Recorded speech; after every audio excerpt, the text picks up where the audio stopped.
बहन को उसके साथ अन्याय हुआ वहां इंदौर मऊ में, उसकी हत्या कर दी गई। कितनी लाशें उठाओ आप मुझे बताओ। हत्या करने के बाद जब हमारे लोग प्रोटेस्ट करने के लिए आए सड़क पे तो गोली चला दी। एक भाई की जान चली गई, कई भाई घायल है। जब हमने आईजीपी से पूछा तो उन्होंने कहा हमने आदेश नहीं दिए। यहां प्रोटेस्ट तो सारी जाति धर्म के लोग करते हैं, गोलियां हमारे सीने पे क्यों? इसका जवाब इस सरकार को देना पड़ेगा। आदिवासियों की हत्या हम लोग नहीं होने देंगे। सरकार को जवाब आपने देखा कि सत्ता के संरक्षण में किस तरह गुंडे खुलेआम घूमते हैं और किस तरह हमारे निर्दोष लोगों पे गोलियां चलाई जाती है। मैं आपसे पूछना चाहता हूं कि आप मध्य प्रदेश में गुलाम हैं? अगर आप गुलाम नहीं हो तो जो गुलामी की बेड़ी आपके पैरों में पर डालने का काम किया जा रहा है, उनको काटने के लिए तैयार हो जाओ मेरे नौजवान साथी। क्या आप नहीं चाहते कि यहां हम लोग स्वाभिमान सम्मान से जिए मध्य प्रदेश में? क्या आप लोग नहीं चाहते कि किसी बहन का अपमान ना हो? बताओ, चाहते भी चाहते हो? क्या आप नहीं चाहते आपको रोजगार मिले? क्या आप नहीं चाहते महंगाई खत्म हो? क्या आप नहीं चाहते कि आपको पक्के मकान मिले? क्या आप नहीं चाहते कि आपको जमीन मिले? कौन दे सकता है ये? तो आपको बताओ। वोट उनको दोगे, मैं कहां से दे दूंगा? देखो, जब एक गरीब का बेटा अपने लोगों की लड़ाई लड़ने के लिए खड़ा होता है तो बहुत लोगों को तकलीफ होती है। ये आपके बीच का प्राइमरी स्कूल के हेडमास्टर का बेटा आपकी ताकत से आपने इतनी ताकत दी, आपने सम्मान दिया कि आज उनकी आंखों में चुभने लगा है। मैंने कभी आपको निराश नहीं किया। आप जानते हो नहीं जानते इस बात को? मैं पहले कभी आपके बीच ये भी कहने नहीं आया कि मुझे वोट दो, लेकिन आज मैं आपसे कहना चाहता हूं कि मैं इस लड़ाई को जीतना चाहता हूं मेरे लोगों को। आप बताओ, क्या आपको आपके खून पे भरोसा नहीं है? क्या आप नहीं चाहते कि अब आपको स्वाभिमान सम्मान का जीवन मिलना चाहिए? आप नहीं चाहते एससी एसटी ओबीसी के कर्मचारियों को प्रमोशन रिजर्वेशन मिलना चाहिए? आप नहीं चाहते कि बैकलॉग भर के आपको नौकरी मिलनी चाहिए?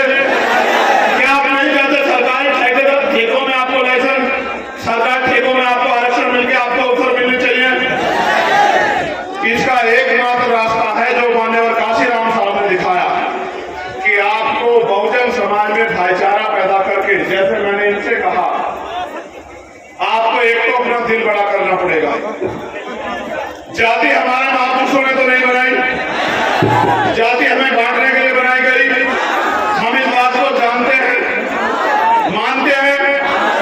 तो हमें दलित पिछड़े जो 6,743 जातियों बटे हुए हैं, आदिवासी और धार्मिक अल्पसंख्यक, उनके हाथ पकड़ने पड़ेंगे। और ये हमारी एकता को रोकने के लिए हमें लड़ाने का काम करेंगे, घटनाएं कराएंगे। ये मेरी ताकत को कम करने के लिए, आपके भविष्य को कमजोर करने के लिए लड़ाने का काम करोगे। मैं आपसे पूछना चाहता हूं मेरे कौम के लोगों, आपस में लड़ोगे तो नहीं? दोनों हाथ उठा के बताओ, एक से नहीं मानना। लड़ोगे तो नहीं आपस में? चलो एक बार और बैठो। अगर इन ओबीसी वर्ग के मेरे भाइयों पे आज आएगी तो उनका साथ दोगे? अगर मुस्लिम भाइयों पे आज आएगी उनका साथ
गरीब का बेटा आगे नहीं बढ़ सकता, उनको जवाब दिया। आप मोटरसाइकिल पे आए, पैदल आए, और मैं जानता हूं, मैंने देखा भूखे पेट आए,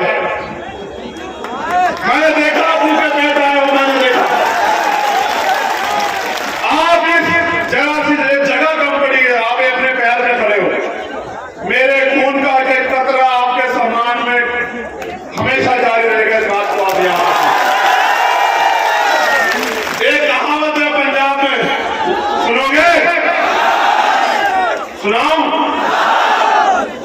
कहावत है, मन पक्के दूध ना कीपा, मन पक्के दूध ना कीपा, अगर कटड़े नू चुंगन नहीं मिलिया। इसको हिंदी में समझ लो, उस वोट का क्या फायदा, पहले उसको समझा दो। मन पक्कन दूध यानी के इतने सारे दूध का क्या मतलब, क्या फायदा अगर कटड़े को, भैंस के बच्चे को चूमने को ना मिले, उसका पेट ना भरे। इस आपकी वोट का क्या फायदा होगा अगर आपकी सरकार, आपकी सत्ता ना है? आप बताओ। वोट आपकी सरकार उनकी ये नहीं चलने दो मेरे लोगों, वो आपकी बदन से खाल खींच लेंगे। वो ये क्या करेंगे बताओ? वो कल आएंगे आपके मकानों में कागज लेके, खाली करो, खाली करो, ये जमीन सरकार की है, बुलडोजर चलेगा। उनका बुलडोजर वो भी जवाब देंगे। लेकिन आपका मौका आ गया, आप यहां आए हो, तो यहां से प्रण लेके जाना मेरे साथियों कि इस बार किसी भी कीमत पे हम अपने भाईचारे को टूटने नहीं देंगे, और अपने भाई को यहां से छतरपुर की धरती से ताकत देके भेजोगे, ये वादा करना पड़ेगा। या तो मुझे कहो कि कोई और परीक्षा बाकी है, चंद्रशेखर आजाद वो परीक्षा दो, या तो मुझसे परीक्षा लो, या फिर मेरा साथ दो। मेरा साथ दोगे तो आजादी मिलेगी, अवसर मिलेंगे, स्वाभिमान सम्मान का जीवन मिलेगा, मालिक बनोगे। और मेरा साथ नहीं दोगे तो रोज अखबार पढ़ोगे तो यही मिलेगा, रोज खून के आंसू रहोगे। निकलो गांव में, मीटिंग करो, जाओ, मेरी बहनों को, माओ को बताओ कि अब उनके बच्चे, उनका खून मैदान में है, अभी उनके सम्मान के साथ समझौता नहीं होने देंगे। आपको आज नहीं तो कल फैसला लेना कि आप यहां गुलामों की तरह जियोगे या मालिक की तरह जियोगे, ये फैसला आपको लेना। मैं धन्यवाद देता हूं हमारे एक एक कार्यकर्ता, नेता, साथी और समाज सेवी को, अपनी बहनों को स्पेशली। देखो, बहनों को एक बार नहीं कहना पड़ा ना कि बैठ जाओ, ये है मातृशक्ति का बल, उसका धैर्य, उसका समर्थन। इन मातृशक्ति को आपको जाके समझाना पड़ेगा कि अंधविश्वास, पाखंडवाद से बाहर निकल के बाबा साहब अम्बेडकर की मूवमेंट की तरफ चलो, फूले साहू की मूवमेंट की तरफ चलो। अगर बनना है तो बनो मां वंतिका बाई लोधी, बनना है तो बनो मां झलकारी बाई, बनना है तो बनो मां कन्ना भाई, बनना है तो बनो मां रमाबाई, बनना है तो बनो मां सावित्री बाई, बनना है तो बनो मां फातिमा शेख, और अगर बनना है तो बनो फूलन देवी। कि इतिहास आपको आपके गौरव से याद रखे। मैं अपनी बहनों से कहना चाहता हूं, एक कदम की दूरी है गुलामी की बेड़िया काटने में। इस बार पैसे वालों के चक्कर में मत पड़ना, अपने खून का साथ देना, मुझे इस लड़ाई को लड़ने की ताकत देना। मैं पूरी जिम्मेदारी से कह रहा हूं, इस मंच पे आपकी तरफ हार उठने वाली और आपको चंद्रशेखर आजाद के गर्दन काट के जाना पड़ेगा, उससे पहले मुकाबला नहीं होगा। यहां जो स्थापित दल हैं, उनके नेता आपसे आगे क्या कहेंगे? वो आपके रिश्तेदार भी होंगे। क्या कहेंगे? चंद्रशेखर आजाद को छोड़ो। अगर आपको लगे कि चंद्रशेखर आजाद आपका अपना नहीं तो छोड़ देना, मैं बिल्कुल कह रहा हूं। और अगर आपको लगे कि ये आपका है और इसको आपको ताकत देनी है, आपको मनुवादियों के हाथों नहीं छोड़ना, भी वो उसका कत्ल कर दे तो फिर मुझे इस लड़ाई को लड़ने का अवसर देना मेरे लोगों। इस खबर को देखने के बाद क्या है आपकी राय, नीचे दिए गए कमेंट बॉक्स में दीजिए अपनी राय। ऐसी तमाम बड़ी खबरों को देखने के लिए जुड़े रहिए हमारे साथ। खबर अच्छी लगे तो लाइक कीजिए और शेयर कीजिए, और हाँ, चैनल को सब्सक्राइब कर घंटे वाली बटन को दबाना ना भूलिए। फिर आते हैं आपके बीच कुछ खास खबरों के साथ। तब तक के लिए नमस्कार, जय भीम।